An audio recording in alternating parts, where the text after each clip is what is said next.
दोस्तों, पूरी दुनिया की नज़र राफा पर टिकी हुई है और कल पूरी दुनिया में ट्रेंड होता रहा ऑल आइज ऑन राफा, जिसकी तस्वीरें लोगों के सामने आई, जहां दुनिया ने देखा कि कैसे इजराइल आतंकवाद को बढ़ा रहा है और इजराइल की आतंकी घटनाओं को खुल करके कह रहा है कि इजराइल आतंकवाद कर रहा है।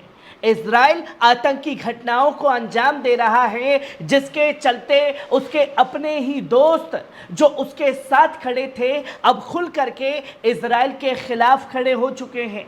और जब खुल करके उसी के अपने इजराइल के खिलाफ हो चुके हैं तो पूरी दुनिया को ही इजराइल के मोसाद इंटेलिजेंस विभाग ने धमकी दे डाली है कि अगर खबरदार कोई भी इंटरनेशनल कोर्ट इजराइल के खिलाफ गया तो उसे खामियाजा भुगतना पड़ेगा।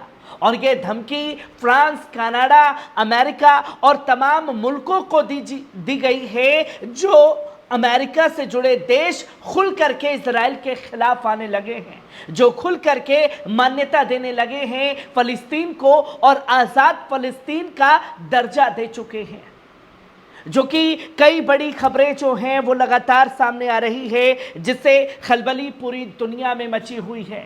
जो कि आप साफ तौर पर स्क्रीन पर देख सकते हैं कि बीते 2 दिन पहले इजिप्ट और इजराइल की सेना आपस में भिड़ी, जिसमें इजिप्ट के 2 जवान जो हैं वो शहीद हो गए। और जब 2 जवान शहीद हो गए तो सीसी जो राष्ट्रपति हैं उन्होंने कई बड़े बयानबाजी की, लफ्ज़बाजी कही है उसे कि हम ये करेंगे, हम वो करेंगे। पर पूरी दुनिया ने देखा कि कैसे कठपुतली फलस्तीन के मामले पर बने हुए थे और अपने जवानों की मौत पर भी सीसी सिर्फ कठपुतली बन करके रह गए। जहां लोगों ने सवाल खड़े किए कि जो 2 जवान शहीद हुए उनको सैन्य तरीके से क्यों आखिरी सलाम नहीं दिया गया? क्या इजराइल अमेरिका को खुश करने के लिए सीसी ने अपने शहीद हुए जवानों की शहादत से ही खिलवाड़ कर दिया? जिसके बाद कई सारे सवाल जो हैं वो खड़े हो गए। तो वहीं आप साफ तौर पर देख सकते हैं कि जंग के बीच में रशिया ने तालिबान से संपर्क साधा है और ये तमाम चीज़ें देखने को मिली हैं कि तालिबान के लिए बड़े बड़े कदम राष्ट्रपति व्लादिमीर पुतिन द्वारा उठाए गए। जहां पहले पुतिन ने बड़ा कदम उठाते हुए तालिबान से आतंकी टैग का लक़ब हटा दिया, और जब लक़ब हटा दिया तो पूरी दुनिया से अपील की है कि तालिबान ने बीते 3-3.5 साल के अंदर जिस तरीके से अफगानिस्तान के स्ट्रक्चर को आगे बढ़ाया है, पूरी दुनिया को उसके साथ जुड़ना चाहिए। अब खुल करके तालिबान के समर्थन में पुतिन खड़े हो चुके हैं। वहीं आप स्क्रीन पर साफ तौर पर देख सकते हैं कि फ्रांस के राष्ट्रपति इमैनुएल मैक्रों खुल करके ये कह रहे हैं कि मैं पूरी तरीके से तैयार हूँ फ़लस्तीन को आज़ाद फ़लस्तीन का दर्जा देने के लिए। पर क्या ये सही समय होगा कि फ़लस्तीन को आज़ाद फ़लस्तीन का दर्जा दिया जाए? क्योंकि मैं आहत हूँ जो कुछ भी राफा के अंदर इजराइल द्वारा किया जा रहा है, जो लाशें देख रहा हूँ उससे खुद घिन आ रही है कि मैंने क्यों इजराइल का साथ दिया। और ये साफ तौर पर फ्रांस के राष्ट्रपति इमैनुएल मैक्रों के बयान सामने आए हैं, जिसे लेकर के वो खुल करके अब इजराइल के खिलाफ खड़े हैं और तैयारी कर रहे हैं फ़लस्तीन को आज़ाद फ़लस्तीन का दर्जा देने के लिए।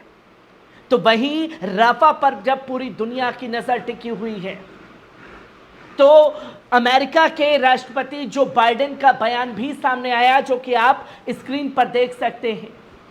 जो बाइडेन ने साफ तौर पर कहा कि पूरी दुनिया की जब नज़रें बनी हुई हैं राफा के अंदर फ़लस्तीन के ऊपर, तो हमारी भी नज़रें जो हैं वो बंद नहीं हैं फ़लस्तीन को लेकर के। हमारी आंखें जो हैं वो खुली हुई हैं। ये कैसी आंखें खुली हुई हैं जहां खुद इजराइल को हथियार दे रहे हैं मजलूम फ़लस्तीनियों का नरसंहार करने के लिए, जिसके बाद कई सारे सवाल लगातार खड़े हो रहे हैं। और जब अमेरिका हो, तमाम देश हो, तो खुल करके मोसाद धमकी दे रहा है, तो वहीं मेक्सिको ने भी बड़ा ऐलान कर दिया। मेक्सिको जो कि नॉर्थ अमेरिका में आता है, मेक्सिको सिटी की तरफ से यह बड़ा ऐलान जो ये खुल करके कह रही है कि इंटरनेशनल कोर्ट में इजराइल के अपराधों की सजा दिलाई जाएगी और वो पूरी तरीके से इजराइल के खिलाफ इंटरनेशनल कोर्ट में जाने के लिए भी तैयार है। जो कि आप साफ तौर पर स्क्रीन पर देख सकते हैं कि मेक्सिको ने अंतर्राष्ट्रीय न्यायालय कानून के अनुच्छेद 63 को लागू किया है और गाजा पट्टी में नरसंहार के अपराध को रोकने के लिए सजा पर कन्वेंशन के आवेदन से संबंधित मामले में हस्तक्षेप की घोषणा की है। अपनी घोषणा में मेक्सिको ने कहा कि वे इस मामले में संबंधित कन्विक्शन के प्रावधानों की सामग्री निर्माण पर अपना पूरी तरीके से हस्तक्षेप करने के लिए तैयार हैं। ये अनिश्चित बना हुआ है कि इंटरनेशनल कोर्ट हस्तक्षेप के लिए मेक्सिको के आवेदन को स्वीकार करेगा या नहीं करेगा। पर लीबिया ने हाल ही में इजराइल के खिलाफ दक्षिण अफ्रीका के मामले में हस्तक्षेप की इसी तरीके की घोषणा दायर की। मार्च में आयरलैंड ने भी घोषणा दाखिल करने की कसम खाई और अब मेक्सिको भी खुल करके सामने आ चुका है इजराइल के, जहां बड़ा ऐलान किया गया कि इंटरनेशनल कोर्ट में वो भी अर्जी इजराइल के खिलाफ दाखिल करेगा।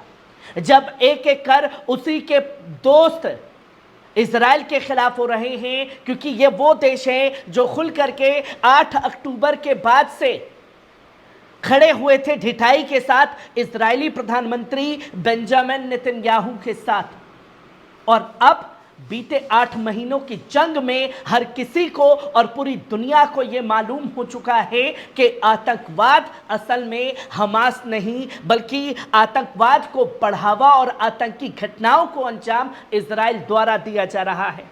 और जब पूरी दुनिया इजराइल के खिलाफ बड़े से बड़े कदम उठा रही है, फलस्तीन को आज़ाद फलस्तीन का दर्जा दे रही है, तो मोसाद ने पूरी दुनिया को ही धमकी दे डाली है।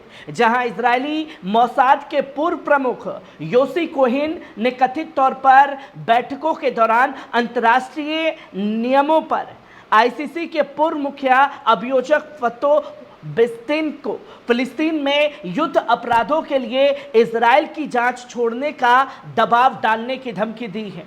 मतलब मोसाद जज को ही धमका रहा है, उन तमाम देशों को धमका रहा है जो इजराइल के खिलाफ इंटरनेशनल कोर्ट पहुंचे।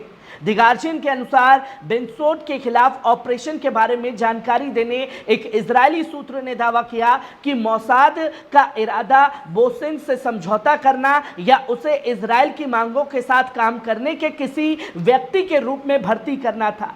जबकि एक अन्य सूत्रों ने कहा कि कोहेन नेतन्याहू के अनौपचारिक दूत के रूप में काम कर रहे हैं, इसलिए वो जजों को और पूरी दुनिया को धमकाने का काम कर रहा है, जिससे बेंजामिन नेतन्याहू बुरी तरीके से बौखलाया है। और जब बौखलाया है तो सारी फ्रस्ट्रेशन आम फिलिस्तीनियों के ऊपर निकाल रहा है।